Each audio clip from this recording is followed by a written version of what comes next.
Bismillahirrahmanirrahim. Assalamualaikum warahmatullahi wabarakatuh.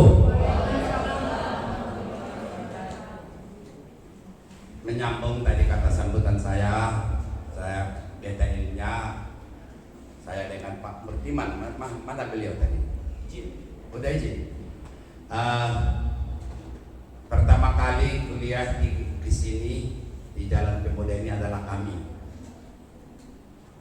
Sudah masuk tingkat 3 pada waktu itu tahun 80-an. Sebelum kampus ini dulu ada kampus UIC itu di Jalan Senen Raya yang sekarang hotel apa itu? Aica ya, ada itu. Dulu kita kampus kita di sana. Dari sana pindah ke sini. Nah, salah satu dulu angkatan kami, kelas saya di atas kelas 1 Ibu Rektor, sama Pak Murtiman jauh di bawah saya juga, Burek 3 R. Nah, itulah kalau ingin lebih tahu jelasnya tentang kampus tercinta ini. Kemudian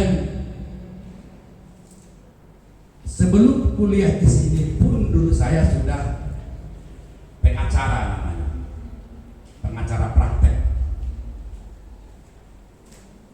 Sekali lagi sebelum saya kuliah Fakultas Hukum di sini, saya sudah praktek hukum.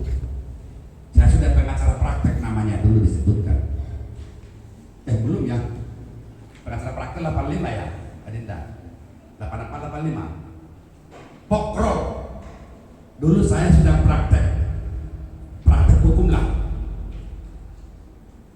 Jadi saya menjalani profesi ini mulai dari nol. Jadi sebutannya itu tidak melembaga, tidak populer, karena mungkin jangankan untuk profesi seperti yang sekarang mau kita bicarakan, advokat aja masih dapat hitung jari pada waktu itu. Nah, oleh karenanya paralegal ini dulu asal kata mungkin sudah ada dibagikan semua ya, ada semua bahannya. Udah belum? Nah, itu paralegal itu dulu disebutkan itu udah berasal kata bahasa Perancis. Bahasa Perancis itu procureur. Orang Indonesia ini menyebutkan procureur itu kan banyak yang keliru-keliru. Akhirnya dibuatlah jadi pokrol. Pokrol itu dibuat dasar hukumnya Peraturan Menteri Kehakiman nomor 1 tahun 1965. Baru dia pisah tentang lembaga paralegal ini. Tapi Permenkes nomor 165 itu tentang pokrol, asal kata procureur dalam bahasa Prancis. Perkembangan zaman sedemikian rupa sesuai dengan peradaban tuntutan kehidupan bermasyarakat, berbangsa, bernegara. Itu tahun awal 80-an tepatnya saya sudah lupa. Yang jelas itu saya belum kuliah di sini, belum ngambil melcekan, belum mahasiswa di UIC, tapi saya sudah praktek hukum. Nah, awal tahun 80-an tadi di sini yang namanya disebutkan pengacara praktek. Nah, oleh karena itu paralegal yang sekarang ini disebutkan kategori hanya perubahan hanya istilah. Dari mulai procureur, pokrol, pengacara praktek, dan yang sekarang paralegal. Nah, pertanyaannya adalah dari histori yang sebutan lembaga paralegal ini, apakah ada memang demikian mulai dari zaman dahulu kala sampai sekarang seperti tadi ada Permenkes, masih banyak peraturan-peraturan dari Mahkamah Agung, Pengadilan Tinggi dan sebagainya tentang pengacara praktik ini ataupun yang sekarang paralegal. Nah, di dalam hal praktik hukum yang demikian itu, pada waktu seperti saya belum sarjana, apakah sudah advokat? Belum, karena yang dikatakan advokat pada waktu itu harus yang diangkat, harus yang disetujui ketua mahkamah itu diangkat oleh Menteri Kehakiman, barulah itu namanya bergelar ataupun status advokat. Itu namanya advokat. Jadi advokat itu SK Menteri Kehakiman. Seperti saya punya SK Menteri Kehakiman. Kalau pengacara praktek, SK saya itu tahun 82. Terus saya kesalahan kan tahun 82 itu SK pengacara praktek. Nah itulah yang disebutkan dengan paralel sekarang. Nah terus kemudian ada pertanyaan, siapa saja yang boleh praktek hukum? Apakah harus advokat? Tidak juga, karena lembaga ini sudah diatur juga, ada diatur sah oleh undang-undang. Jadi paralel nanti kalau ada sekalian ikut pendidikan paralel ini, automatically sudah bisa praktek hukum.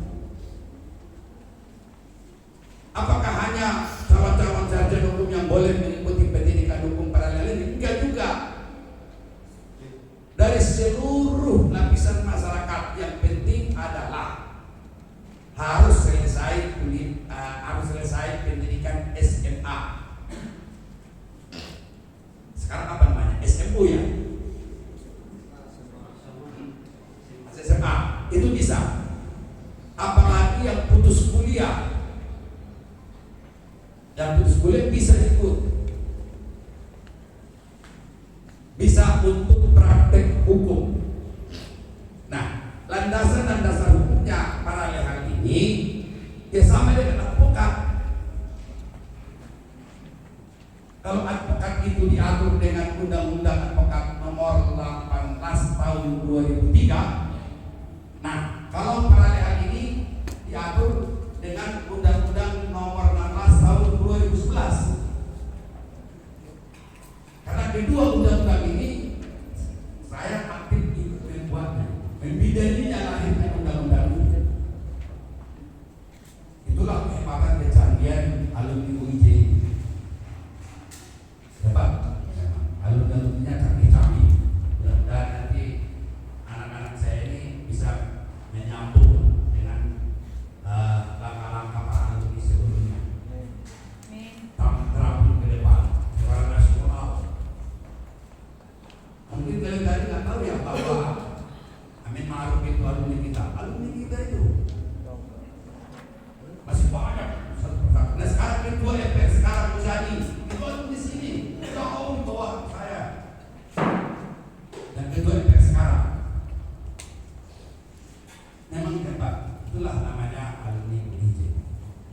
Nah kembali kepada paralel ini, oleh karena itu nanti seperti tadi saya jelaskan, siapa saja yang penting tamat SMA, pendidikan kita gelar, selesai itu nanti dapat sertifikatnya pun bukan sertifikat abal-abal, seperti sertifikat biasa. Nanti sertifikatnya itu kita terbitkan, disahkan oleh pemerintah melalui Kementerian Hukum dan HAM. Nanti di sertifikat itu juga sudah ada contohnya di situ. Yang kita sudah siapkan ada contohnya disahkan oleh Badan Pembinaan Hukum Nasional Kementerian Hukum dan HAM RI. Ada di sebelah kiri pojoknya. Nah itu yang perlu oleh kita jelaskan. Ini kayak masyarakat kita sekarang sangat-sangat banyak membutuhkan seperti adik-adik paralel kali ini. Berkecimpung di tengah-tengah masyarakat untuk menegakkan hukum yang berkeadilan. Kata hukum kita sekarang luar biasa. Semua pelaku-pelaku aparat penegak hukum sangat mengecewakan negeri ini. Ini yang susah. Oleh karenanya sangat didambakan para adik-adik, anak-anak saya yang mahasiswa ini berkenan ikut menjadi paralel dan praktek hukumnya jelas dan juga dapat penghasilan tetap. Saya ulangi sekali lagi, memperoleh penghasilan tetap. Kenapa? Untuk adik-adik saya yang di fakultas hukum. Ini semua fakultas hukum enggak? Ada fakultas lain? Ada ya? Nah, kalau untuk fakultas hukum, coba perlu ini saya berikan pembelajaran juga perkuliahan singkat ini.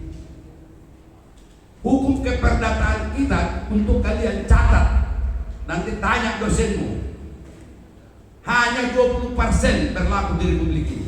Jadi hukum keperdataan kita yang ada di ruangan ini, saat termasuk saya, dilindungi hukum keperdataan itu hanya 20%. Itu sudah maksimal, mungkin kurang lagi.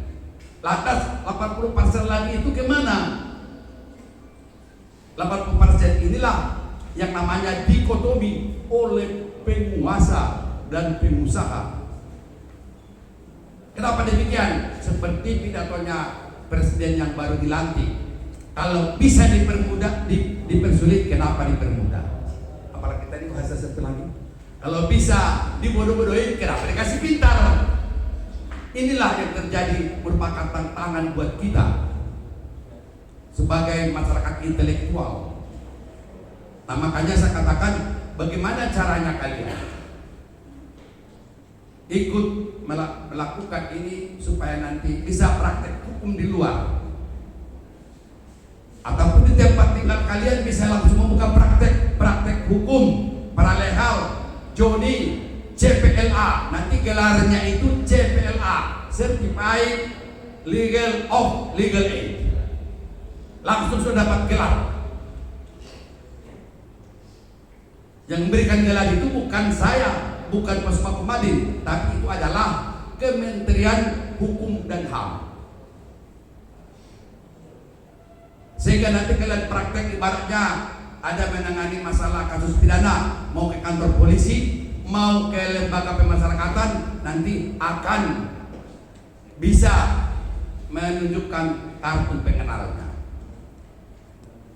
Nah, oleh karena itu, operasionalnya nanti bagaimana? Apakah bisa bersidang? Bisa. Sebenarnya tanpa itu pun bisa. Di sini saya bawa di sebelah kiri saya ini adalah cucu saya pertama, mahasiswa Universitas Tarumanegara, dan beliau ini mulai sejak semester 1 sudah mulai praktek hukum. Saya persilakan. Baik, terima kasih atas Bapak. Baik, terima kasih atas Bapak Rombongan Rambe telah mempersilahkan saya untuk berbicara kepada kakak-kakak di sini semuanya. Selamat pagi menjelang siang, kakak-kakak. Sedikit motivasi saja yang sudah dijelaskan oleh Bapak Rombongan Rambe. Yang memang saya dari semester 1 sudah mempelajari tentang apa itu ranah-ranah hukum, yang dimana itu ada hukum pidana, perdata, administrasi, lingkungan, dan segala macam.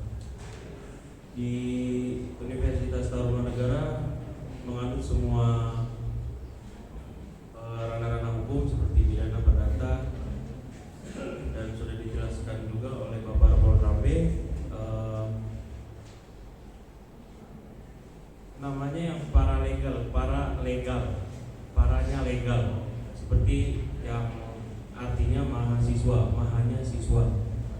Kita sebagai paralegal sudah bisa mempraktikkan hukum secara legal, bisa beracara di bisa beracara di pengadilan. Makanya kakak-kakak ini semuanya main-main ke pengadilan Jakarta Barat, Jakarta Utara, Timur, Pusat, dan Jakarta Barat lainnya. Di situ ada banyak ilmu-ilmu bidang hukum yang darinya hukum pidana, perdata, dan lain-lain. Kalau misalkan ingin administrasi, datanglah ke PT UN. Dan setelah dilanjut historisnya, di Universitas Ibnu Khaldun ada mantan wakil presiden kita Ma'ruf Amin, dan di sebelah kanan saya juga Bapak Rombongan Rambe telah menjadi advokat, dan yang saya tanamkan di dalam diri saya ada adagium hukum, yang dimana adagium itu ad maioran natusum, yang artinya lahir untuk hal-hal besar. Pasti dari kita merintis sekarang, untuk kedepannya akan ada bintang-bintang yang berterbangan. Mungkin itu aja motivasi dari saya. Sidang sudah berapa kali tadi sidang? Sidang sudah nggak terhitung, mungkin ada ratusan sidang yang saya sidangkan, dan kebanyakan itu sidang pidana yang ada dari narkotika, terus pencabulan, pembunuhan. Sudah saya beracara di situ dan lain-lain untuk kasus-kasus pidananya. Baik, itulah tadi paparannya mahasiswa semester 5 masuk semester 6.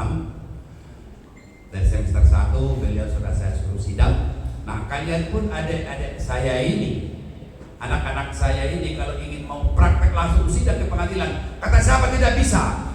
Hanya yang boleh sidang itu advokat. Bohong. Ini buktinya. Nangani perkara bukan terhitung, tak terhingga, tak berapa ratus yang sudah ditangani sama dia sidang di pengadilan. Ini kesempatan dan mempunyai spesialisasi, kehebatan Universitas Ibnu Haldun ini di mata masyarakat. Mari kita bangun ke depan. Dahulu UIC ini sangat harum namanya. Mari kita harumkan kembali. Ya, contoh tadi saya katakan bahwa peralihan itu bisa juga beracara, dan apalagi yang seperti saya katakan awal tadi, penanganan perkara di tengah-tengah masyarakat sangat banyak sekali masalah-masalah hukum tidak terjangkau, luar biasa. Mungkin di lingkungan kalian pun banyak yang demikian itu tersangkut, yang membutuhkan tentang hukum. Inilah gunanya peralihan yang akan kita lakukan ke depan. Makanya tidak terbatas hanya pada yang ada dalam ruangan ini, akan tapi dari luar pun sanak saudara, keluarga, dan tolak sama itu tolong sampaikan kalau ini mau jadi paralel, ingin sebagai penegak hukum dapat berpraktek, yaitu dengan status sebagai paralel. Saya kira demikian, kita langsung moderator dialog atau giliran lebih satu-satu narasumber ini. Langsung aja. Oke. Segera moderator satu-satu dulu. Dialog aja langsung. Silakan. Terima kasih atas paparan yang disampaikan Pak Rapor Rambe, sangat luar biasa. Mungkin kita buka sesi pertanyaan, di satu sesi masing-masing satu. Kelompok sini satu, kelompok sini satu. Selanjutnya saya persilakan karena waktu kita masuk ke sesi kedua, itu langsung ke kedua. Ya, kasih nakal.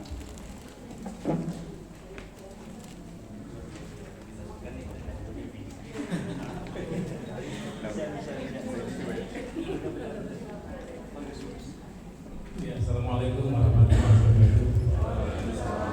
Perkenalkan, nama saya Iwan dari Fakultas Hukum. Pindahannya jadi ada di semester 1 3 dan 5. Ya, terima kasih Pak. Jadi pertanyaan saya adalah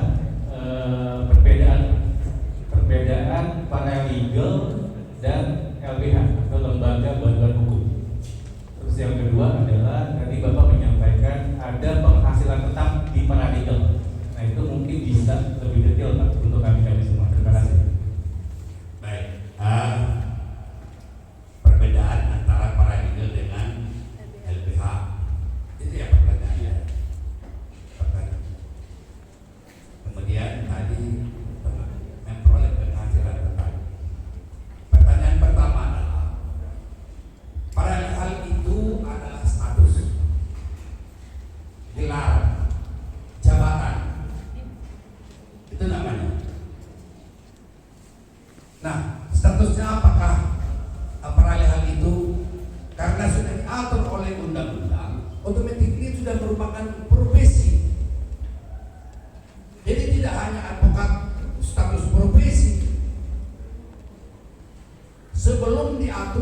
walaupun sebelum lahirnya Undang-Undang nomor 11 tahun Undang-Undang nomor 16 tahun 2011 tentang bantuan hukum, yang namanya paralel itu tidak ada status, hanya sebutan, belum melembaga dia, masih yang belum punya nomenklatur. Oleh karena Undang-Undang nomor 16 tahun 2011 diatur oleh undang-undang, jelas di situ lembaga paralel itu. Maka dengan demikian, dengan seluruh regulasi itu tuntutannya dari Undang-Undang nomor 16 tahun 2011 itu tentang hukum, maka ada PP-nya, ada peraturan menterinya dan sebagainya. Jadi berarti status paralel itu sudah kategori profesi. Itu yang jelas. Saya ulangi sekali lagi, sebelum undang-undang bantuan itu ada, paralel itu pengacara pokrol bambu dan sebagainya itu tidak ada. Hanya sebutan, istilah. Tapi dari istilah itulah diadopsi, dimasukkan ke undang-undang bantu menjadi sekarang lembaga paralel namanya. Oleh karena itu bahwa seperti saya berikan tadi contoh, ini di sini ada Sojuang Rapi, CPLA, dia paralel, itu status dia sudah diperkenankan perintah hukum, melaksanakan penegakan hukum, memberikan pelayanan dan sebagainya. Sedangkan LBH itu adalah organisasi bantuan hukum yang belakangan ini populer disebutkan UBH namanya. UBH, organisasi bantuan hukum. Organisasi bantuan hukum ini pun diatur pula sedemikian rupa di dalam undang-undang bantuan itu, bahwa yang memberikan pelayanan bantuan hukum itu kepada masyarakat yang bantu singkatannya adalah OBH, bukan advokat. Pengisi pelaku di OBH itu terdiri daripada bermacam rupa ragam. Harus ada advokatnya. Ini di OBH tadi, OBH sekarang. Harus ada paralelnya. Harus ada lagi adminnya. Apalagi? Selain daripada admin, asistensinya dan kantornya. Nah, oleh karena itu, karena tadi ini paralel sudah menjadi profesi, maka bila pekerjaan ini dilakukan sama dia, ya hidup matinya dari situ bisa. Pertanyaan kedua tadi, yang dimaksudkan dengan penghasilan tetap apa? Namanya profesi. Tidak lagi liar, tidak lagi hanya sekedar bulan saya minta tolong dong urusin ada masalah hukum saya di pengadilan ini, di kantor polisi ini, ataupun di instansi pemerintah ini. Itu tidak ada nilainya karena statusnya tidak ada. Tapi kalau sudah ada statusnya seperti Bapak Sujomo tadi mengatakan, Pak, saya ini profesi. Arti daripada profesi adalah, aku kalian belum populer kata-kata itu, adalah seseorang yang melaksanakan pekerjaan hidup matinya dari pekerjaan itu. Ya upahnya, ya apalagi pendapatannya. Nah, dengan demikian kalau ada seseorang yang tadi orang minta tolong sama para leha, ya tentu ada konsekuensinya. Sama dengan advokat juga kan begitu, dapat honor. Kalau nggak dapat honor advokat, nggak ada orang mau jadi advokat. Inilah kehebatan alumni UIJ ini. Namanya Bapak Rambe, menciptakan lapangan kerja seluas-luasnya untuk tegak hukum yang berkeadilan. Boleh saya katakan unggulan lah kalau UIJ yang demikian itu. Masih banyak lagi selain daripada saya seperti saya ini. Nah, penghasilan tetap dimaksud itu tadi profesi. Kalau bukan profesi, nggak punya penghasilan tetap, sama aja dengan kita jomos, pesuruh. Tapi kalau sudah profesi, apalagi nanti kalian sudah buka pelang di pintu, apa di jendela atau di pasang pelang besar, praktek hukum, paralel, Sibadu, CPLA, PA kan sudah ada. Itu yang dimaksudkan dengan penghasilan tetap. Artinya sudah ada target capaian, sudah ada ukurannya.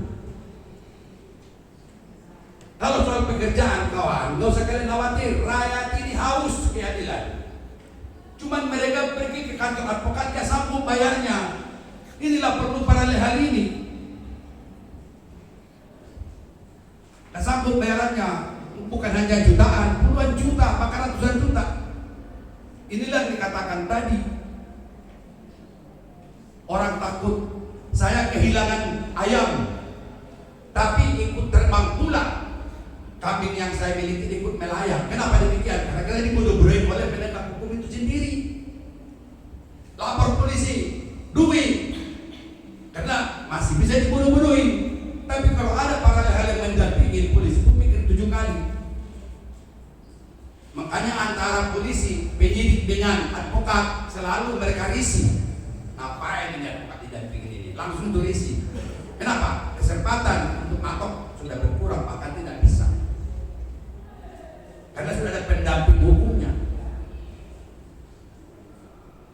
Nah, oleh karenanya, selain daripada tadi pertanyaanmu itu, ini melebar. Makanya kalau coba kalian ajukan pertanyaan, kalau nggak ada pertanyaan, ya tutup cerita. Tapi kalau ada pertanyaan seperti tadi, rekan kita itu langsung bisa nambah otak saya.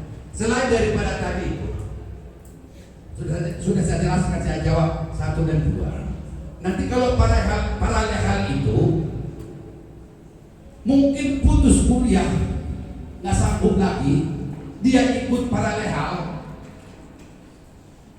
tunggu tahun depan, selama praktek 1 tahun, dia sudah bisa di RPL. RPL tadi sudah ada di situ, saya adanya itu rekognisi pembelajaran lampau. Itu termasuk saya membidani di itu berdasarkan portofolio. Soalnya sekali lagi berdasarkan portofolio. Artinya dimaksud portofolio itu dari pengalaman perkara-perkara yang ditangani sama dia di tengah-tengah masyarakat. Itu dihitung dengan portofolio. Itu kalau kemarin saya ngobrol dengan Ibu Rektor, 70% dari populasi mata kuliah. Dan kalau 100 SKS yang ditempuh, 70% sudah selesai, tinggal 30% lagi. Yaitu nyusun skripsi segala macam selesai, gelar, dapat sarjana. Nah setelah itu mau meningkatkan lagi status ini, tidak, jangan paralel. Aku juga ingin mau jadi advokat, atau ingin mau jadi notaris, atau dengan profesi lain lah saya katakan. Untuk advokat, kalian nggak perlu lagi ikut namanya DIPA, pendidikan khusus profesi advokat. Tidak harus seluruhnya. Kalau sekarang ini saya dengar ngobrol tadi pagi, PKPA itu bayarannya 5 juta. Kalau kalian kurangin aja 2/3 dari itu, langsung ringan. Jadi pada intinya, paralel ini membuka lapangan kerja, membuka status yang jelas, meningkatkan pelayanan hukum. Segala sesuatu di sini sudah tertera dalam Permen Kumham. Nanti bisa kalian lihat apa yang ada dalam itu. Kan tinggal searching aja di Google, akan keluar nanti itu Undang-Undang Baku Nomor 16 Tahun 2011, PP Peraturan Pemerintah Nomor 42 Tahun 2013, Permen Kumham Nomor 3 Tahun 2021. Nanti keluar di situ semua. Selain daripada itu juga ada kegiatan-kegiatan yang kau masukkan tadi, LBH, bukan LBH, namanya OBH. Itu kita dibayar negara. Contoh penyuluhan hukum, itu ada anggarannya. Perkara itu ada bayarannya. Jadi ada bandrolnya nanti di bahasa singkatnya, bahasa bebasnya itu. Kalau sudah jadi paralel, ada bandrolnya. Dan kalian pun terkemuka di masyarakat diperhitungkan. Kok ada pelang di depan pintunya? Namanya siapa Ridwan, wih ada kok praktek hukum, padahal dia masih mahasiswa loh. Ibnu Hamdul lagi mahasiswanya. Praktek hukum paralel Ridwan CPNA. Wih, kita tolong dong sama dia kalau ada masalah. Begitu dan seterusnya. Kamu akan berkembang di harga, automatically derajat harkat martabat di lingkungan akan naik. Itu salah satu contoh. Dengan demikian kalau ada masalah-masalah di lingkungan itu pasti sama kau datang. Nggak mungkin kita cari advokat dia, karena berurusan dengan advokat bayarannya mahal. Inilah yang terjadi sekarang, makanya orang berbondong-bondong jadi advokat. Tapi setelah jadi advokat dia ngah-ngoh, nggak ngerti apa-apa, nggak bisa makan Pak, jangan-jangan, karena salah jalan. Nanti mungkin di sajian nanti kalau kita gelar di sini pendidikan paralel ini akan ungkapan saya beberkan semua betapa bobroknya hukum kita di Indonesia ini, khususnya profesi advokat ataupun khususnya penegak hukum. Mungkin barangkali kita tidak awam lagi, sudah beredar di medsos beberapa hari yang lalu, dari hari Rabu sampai Kamis itu 3 hakim ditangkap. Kemarin lagi pejabat tinggi, pensiunan pejabat tinggi Mahkamah Agung ditangkap. Semua korban itu yang pada akhirnya rakyat juga yang merasakan. Inilah yang perlu, inilah yang dilihat oleh Pradip. Bagaimana menolong rakyat, apa saya katakan dalam tulisan itu, rakyat semesta, bukan hanya rakyat yang dimaksudkan dengan semesta alam, semesta laut, semesta air. Air ada sekarang jadi persoalan. Di mana persoalannya? Semua air dari gunung sudah diambil oleh oligopoli. Lantas yang punya gunung pun ikut beli. Di atas tanahnya, airnya keluar dari perut tanahnya, dia harus beli sama oligopoli tadi. Si pengusaha melawan tindak. Jadi hukum itu hanya alat permainan penguasa dan pengusaha. Disinilah perlu peranan paralel nanti di tengah-tengah masyarakat. Itu yang perlu, sehingga nanti kalau sudah paralel ini memudahkan daripada kau bayar per KPA 5 juta. Kok bayar 5 juta dia langsung jadi advokat kok? Walaupun statusnya asistensi ataupun yang tadi saya berikan gelarannya itu paralel. Tapi kalau operasional sama dengan advokat. Nanti kalau perkaranya ada bagaimana? Ya nanti kan setiap advokat paralel itu ada mentor namanya, ada lembaga. Kita punya lembaga pos Pakupadin. Terus apakah nanti ada wadahnya? Ada, nanti wadahnya kita siapkan namanya itu PPK, Pelopor Pejuang Keadilan. Coba berdiri dulu, tunjukin KTA. Nah ini contoh KTA nanti sebagai wadah organisasi dari paralel ini, karena wadah profesi paralel ini perlu harus wadah seperti kami advokat, wadahnya Perkumpulan Advokat Indonesia Pradi. Nanti wadahnya paralel ini kita akan buat sudah siap namanya PPK, Pelopor Pejuang Keadilan. Nanti kita buatkan dengan atribut yang baik dan bagus. Ini untuk bagaimana menatap ke depan, apalagi kalau kita lihat politik hukum. Sekali lagi, politik hukum sangat menyeramkan. Mudah-mudahan tidak secerah apa yang terjadi di benak saya. Saya tidak tahu di Ibnu Haldun ini sudah punya kurikulum politik hukum belum? Sudah belum? Sudah ada diberikan mata kuliah politik hukum enggak? Sudah ya? Alhamdulillah kalau sudah ada. Kalau zaman saya dulu belum ada. Nah inilah yang perlu saya paparkan, saya jelaskan tentang dua sumber pertanyaan, bisa melebar segitu banyak. Silakan, mungkin ada lagi yang lain. Yuk, silakan. Ya, satu penanya lagi.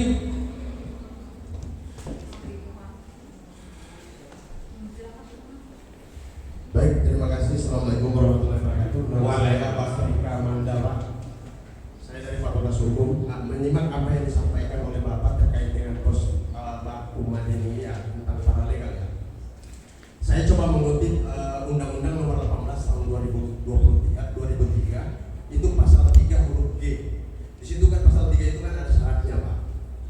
Untuk menjadi advokat itu harus memenuhi syarat. Nah yang tertarik sama saya itu huruf G-nya, pengalaman pernah magang 2 tahun berturut-turut. Nah terkait dengan paralegal yang disampaikan oleh Bapak perihal bahwa bisa melakukan saya tidak tahu apakah saya salah dengar atau tidak, bisa beracara atau gimana ya, saya tidak tahu ya, mohon dikoreksi bila mana salah. Sejauh yang saya baca, memang semua orang tanpa ada batasan bisa melakukan advokasi atau paralegal, tidak dibatasi mau dosen mau siapapun itu bisa. Tetapi ada batasannya Pak. Batasannya bahwa paralegal itu hanya proses pendampingan, tidak bisa masuk ke ruang advokat. Sebagai seorang pengacara yang bisa beracara. Kenapa? Karena di undang itu akan berbenturan dengan Undang-Undang Nomor 18 tahun 2003 di pasal 3-nya itu Pak.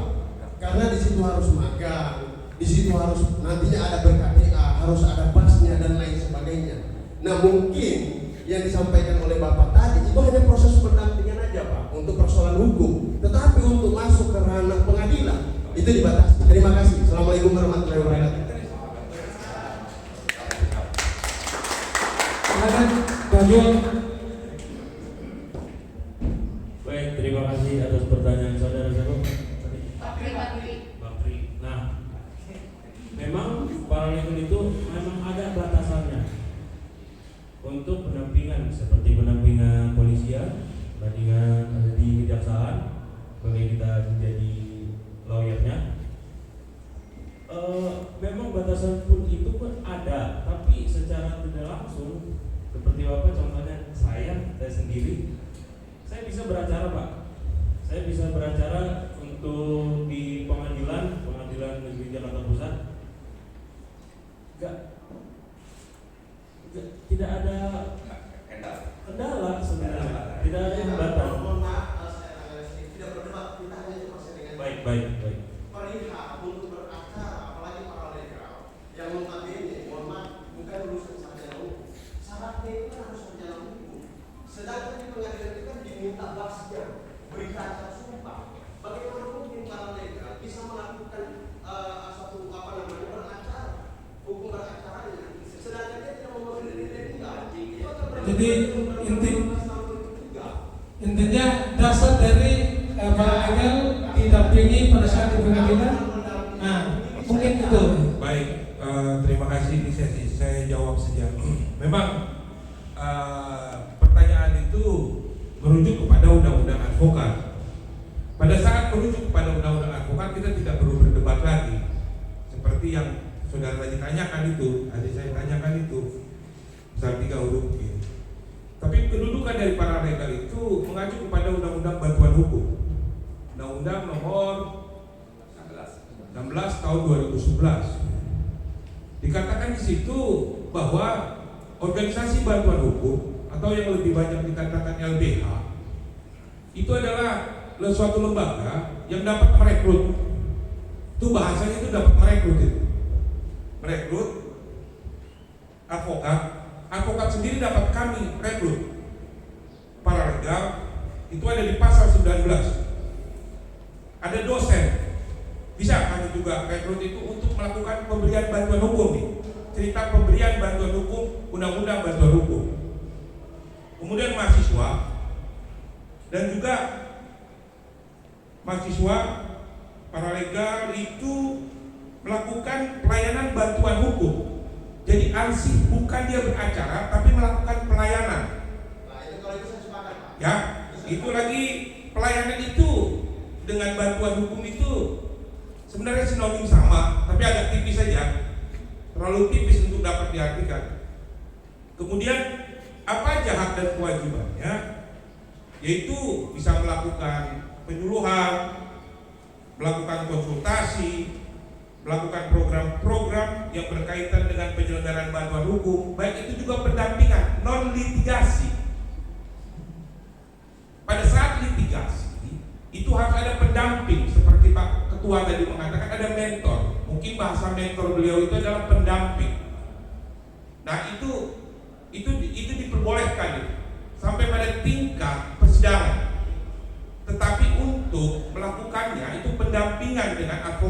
biasanya menggunakan surat kuasa yang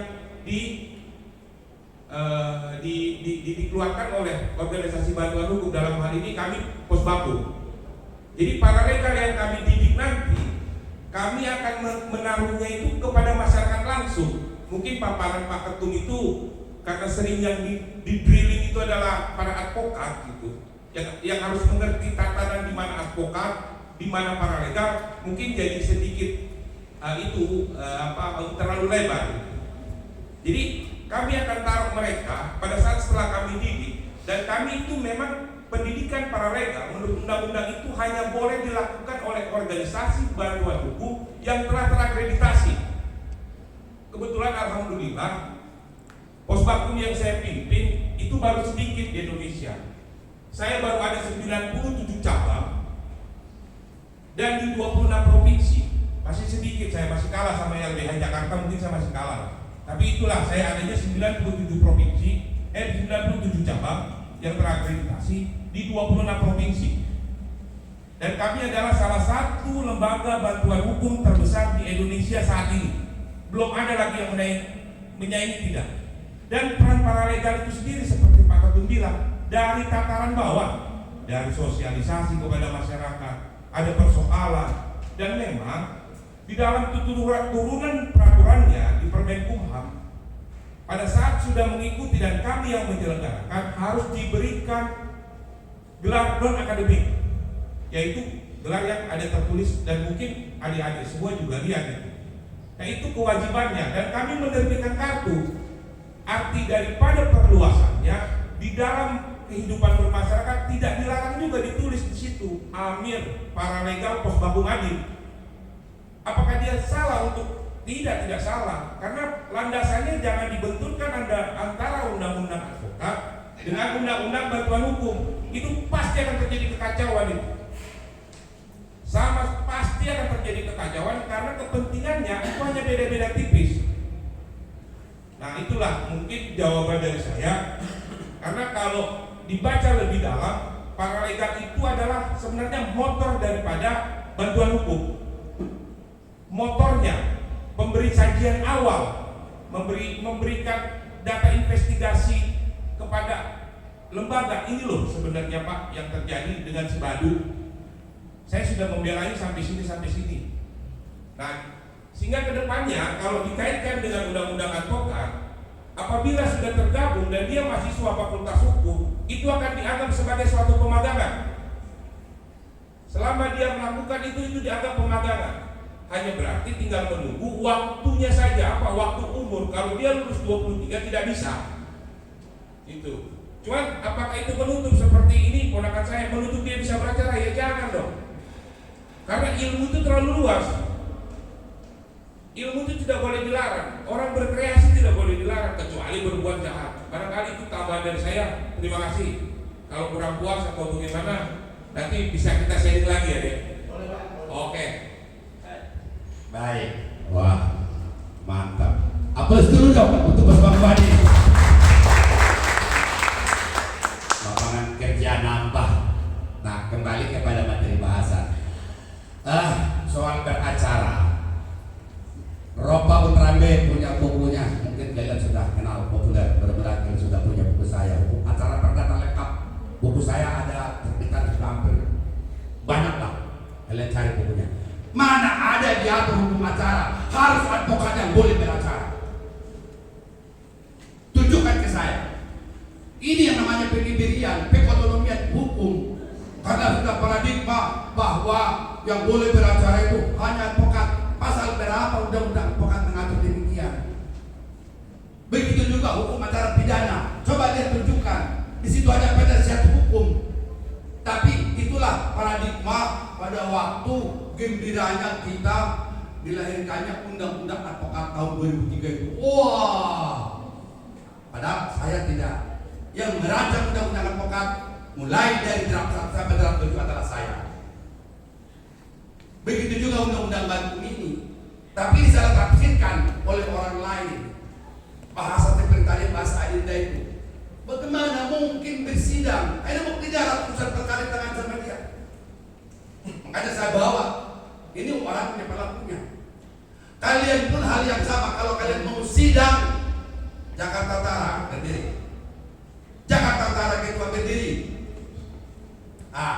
Temuin dia kalau mau sidang ke Jakarta Utara. Jakarta Timur berdiri. Temuin dia kalau mau sidang di Jakarta Timur. Ada semua. Itu hanya paradigma, bukan ketentuan peraturan perundang-undangan. Harus advokat tunjukkan dengan saya. Nggak ada diatur itu undang-undang bahwa yang boleh berbicara di pengadilan hanya advokat. Nggak ada itu, nggak ada. Jakarta Pusat, Bang. Jakarta Pusat. Jakarta Pusat mana? Coba berdiri. Nah ini Jakarta ini bosnya ini yang di depan ini, anak buahnya di depan, bosnya di belakang. Itu temuin bapak ini mau sidang ke sana. Jakarta Selatan, silakan berdiri. Nah ini ibu kita ini, silakan.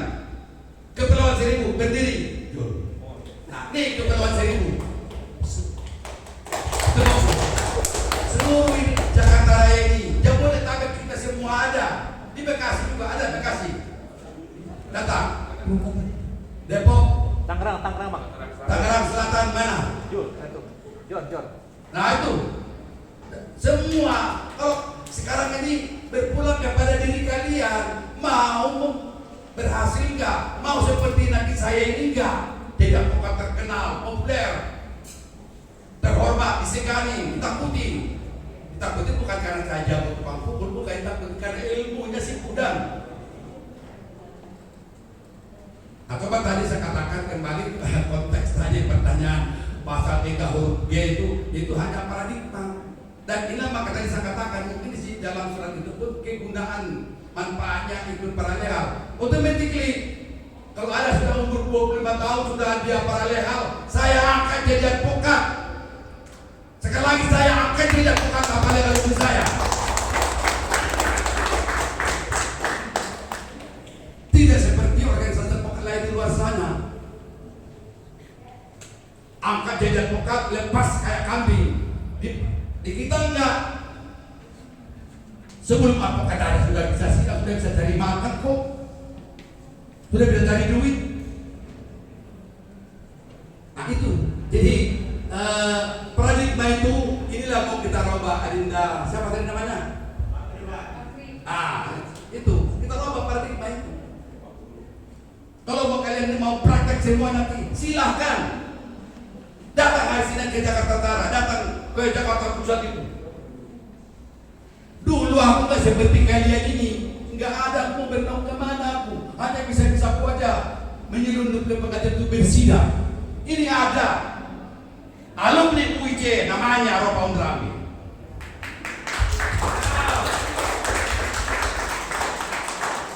Itu yang jelas. Ini makanya mau praktek silahkan. Syukur-syukur nanti kita gelar secepat mungkin sini kalian daftar mengikuti pendidikan hukum para legal ini. Bisa kalian praktek, bisa punya penghasilan. Dan nanti jadi saya akan perintahkan semua ketua-ketua pos hukuman se-Jakarta Raya, se-Jabodetabek agar supaya pendidikan penyuluhan hukum dilaksanakan oleh para legal seluruhnya. Itu ada duitnya, ada bayarannya dari negara, bukan dari kantong saya juga dapat uang dari situ. Saya akan perintahkan, jangan lagi nanti yang sudah senior-senior melakukannya, kalian yang melakukannya. Nanti saya berikan mentor, tentunya tidak pilih mentor. Saya ulang sekali lagi, antara undang-undang advokat dengan undang-undang baku itu tadi apa kata Ketua Umum Posko Pemadin, beda tipis. Tapi banyak disalah tafsir. Seperti tadi pengertian Ananda itu bahwa yang boleh segala macam, nggak ada itu. Ini yang standar yang ada di benak pikir kalian kan seperti itu. Kalau sidang di pengadilan itu harus advokat. Di mana keharusan itu? Tunjukkan ke saya. Undang-undang advokat orang saya yang bikin. Hafal satu ayat pun saya hafal itu. Jangankan pasal. Ayatnya ada saya hafal. Nggak ada di situ menerangkan, menjelaskan bahwa berbicara di pengadilan harus advokat, nggak ada. Yang ada cuma satu peradilan niaga. Di situ disebutkan harus didampingi advokat. Itu betul, saya akui itu. Diatur. Selebihnya peradilan niaga bisa. Jangan dibodoh-bodohin. Inilah sudah masyarakat intelektual dibodoh-bodohin oleh kebiasaan yang punya kepentingan yang sangat demikian itu. Ini saya kira itulah alumni UIC itu sangat menentang penjoliman, kelaliman daripada orang-orang berbuat yang tidak bertanggung jawab. Kafir itu namanya mengatakan seperti itu. Saya tantang. Jadi jangan, apalagi alumni saya. Alhamdulillah alumni Ibnu Haldun ini kalau ada ke kantor saya datang, wah luar biasa, udah cakap anak saya kok. Gitu, Ananda. Mungkin masih ada waktu nggak? Udah habis. Masih satu lagi kalau ada menanya, silakan. Masih belum Kalau Kesempatan satu sesi lagi, satu pertanyaan. Ada yang mau tanya? Tadi masih belum pos. cukup. Sudah nggak ada lagi deh bertanya. Ada lagi satu sesi.